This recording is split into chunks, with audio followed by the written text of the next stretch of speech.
साक्षी राय और आप देख रहे हैं खरी बात। हमारे देश में और हमारे समाज में लिखा और पढ़ा कुछ भी जाए, लेकिन जब कोई गलत काम होता है तो यह महत्वपूर्ण होता है कि गलत करने वाला कौन है। अगर कोई बड़ा पद वाला, प्रतिष्ठा वाला, पैसा वाला कुछ भी कर दे तो उस पर ना तो उंगलियां उठती हैं और ना ही वह कानून के दायरे में गलत माना जाता है। और अगर वही काम कोई छोटा व्यक्ति कर दे या छोटा कर्मचारी कर दे तो कानून की किताबें उसके लिए खोल दी जाती हैं। नियम कायदे उस पर लागू होते हैं और उसको दंडित भी किया जाता है, सजा भी मिलती है।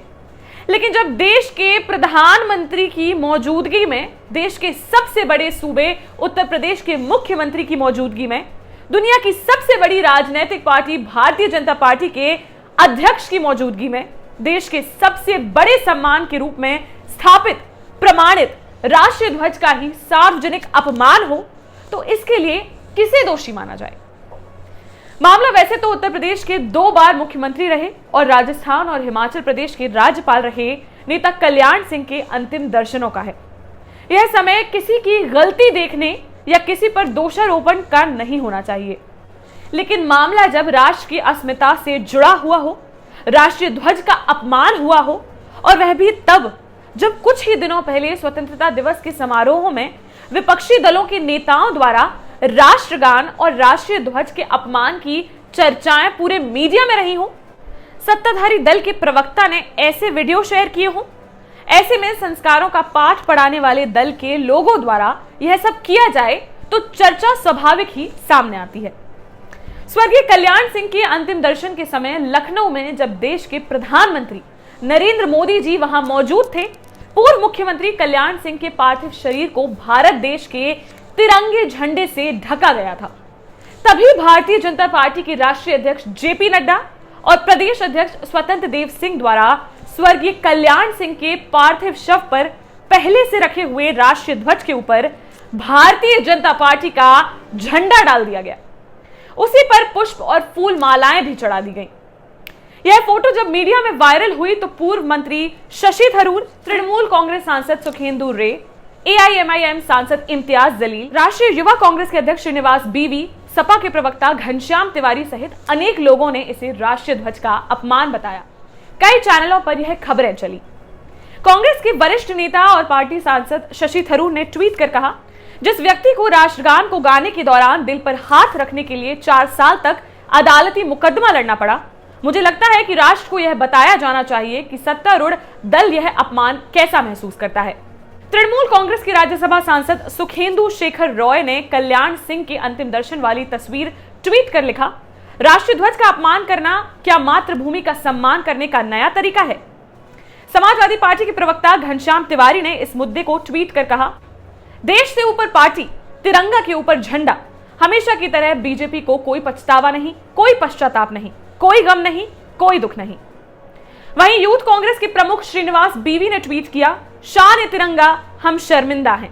यूथ कांग्रेस के आधिकारिक हैंडल से एक ट्वीट में कहा गया है, तिरंगे के ऊपर बीजेपी का झंडा, क्या स्वघोषित देशभक्त तिरंगे का सम्मान कर रहे हैं या अपमान कर रहे हैं। भारत सरकार के पूर्व सचिव रिटायर्ड आईएएस अनिल स्वरूप ने भी ट्वीट किया है कि वह जितना कल्याण सिंह जी को जानते थे और बहुत अच्छे से जानते थे, यदि उनकी जानकारी में यह होता कि पार्टी का झंडा राष्ट्रीय ध्वज के ऊपर रख दिया जाता तो वह बहुत घृणा करते। उनका कहना है कि जो भी कुछ हुआ है वह बहुत ही गलत हुआ है और जो लोग वहां मौजूद थे उन्होंने यह सब होने दिया है। आपको शायद याद होगा, इस साल की शुरुआत में किसानों की रैली के दौरान प्रतिष्ठित लाल किले पर ध्वज के अनादर का एक उदाहरण हुआ था। कुछ लोगों द्वारा लाल किले के प्रांगण में प्रवेश करने और उसकी प्राचीर पर चढ़ने और बाहर एक मस्तूल पर धार्मिक ध्वज फहराने के बाद केंद्र सरकार ने कहा था कि वह राष्ट्रीय ध्वज का अनादर बर्दाश्त नहीं करेगा। इस मामले में भारत का कानून क्या कहता है वो भी सुनिए। भारतीय झंडा संहिता 2002 में राष्ट्रीय ध्वज के संबंध में जो व्यवस्था दी गई है, उसके नियम 3:16 के अनुसार किसी दूसरे झंडे या पताका को राष्ट्रीय झंडे से ऊंचा या ऊपर नहीं लगाया जाएगा और आगे उपबंधित के सिवाय राष्ट्रीय झंडे के बराबर भी नहीं रखा जाएगा और ना ही कोई दूसरी वस्तु उस ध्वज दंड के ऊपर रखी जाएगी जिस पर झंडा फहराया जाता है। इन वस्तुओं में फूल अथवा मालाएं अथवा प्रतीक भी शामिल है। आपको बता दें, राष्ट्रीय सम्मान के अपमान की रोकथाम अधिनियम की धारा 2 के मुताबिक जो कोई भी सार्वजनिक स्थान या किसी अन्य स्थान पर राष्ट्रीय ध्वज को सार्वजनिक दृश्य में जलाता है, विकृत करता है या नष्ट करता है, रौंदता है या अन्यथा अनादर करता है, या भारतीय राष्ट्रीय ध्वज या भारत के संविधान या उसके किसी भी भाग की अवमानना के लिए उसे कारावास की सजा से दंडित किया जाएगा और इस सजा को 3 साल तक बढ़ाया जा सकता है। साथ ही जुर्माने से दंडित या दोनों को साथ किया जाएगा। अब क्या कहा जाए, देश के छोटे से लेकर बड़े तक, मंत्री से लेकर प्रधानमंत्री तक, पार्षद से लेकर सांसद तक, इतने सारे लोगों की मौजूदगी में सार्वजनिक रूप से कई घंटों तक राष्ट्रीय ध्वज को भारतीय जनता पार्टी का झंडा ढके रहा। यह बात अलग है कि मीडिया पर खबरें चलने के बाद और सोशल मीडिया पर जमकर ट्रोल होने के बाद भाजपा का झंडा ऊपर से हटकर राष्ट्रीय ध्वज के नीचे ले जाया गया।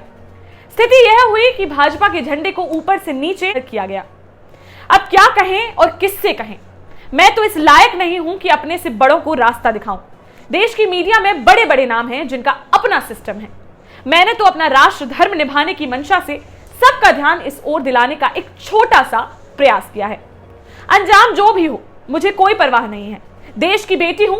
देश की आन बान शान और सम्मान के खिलाफ होने वाला हर काम मुझे बर्दाश्त नहीं होता, चाहे वह हमारे अपनों ने किया हो या फिर देश के बड़े बड़े कर्ता धर्ता और नीति निर्माताओं ने। देशवासियों से भी मेरी अपनी यह अपील है कि सीमा पर जिसकी रक्षा के लिए लड़ रही है सेना, उस तिरंगे को कभी तुम न झुकने देना। जय हिंद। फिलहाल इस खबर में बस इतना ही। अन्य सारी बड़ी खबरों के लिए बने रहिए हमारे साथ। चैनल को सब्सक्राइब करना और बेल आइकॉन को दबाना बिल्कुल ना भूलें ताकि हमारी हर वीडियो हो आपके सामने। इसके साथ ही नीचे हमें कमेंट करके जरूर बताएं कि आपको हमारी वीडियोस कैसी लगती हैं और आप इसमें क्या सुधार चाहते हैं। देखते रहिए खरी बात साक्षी राय के साथ। नमस्कार।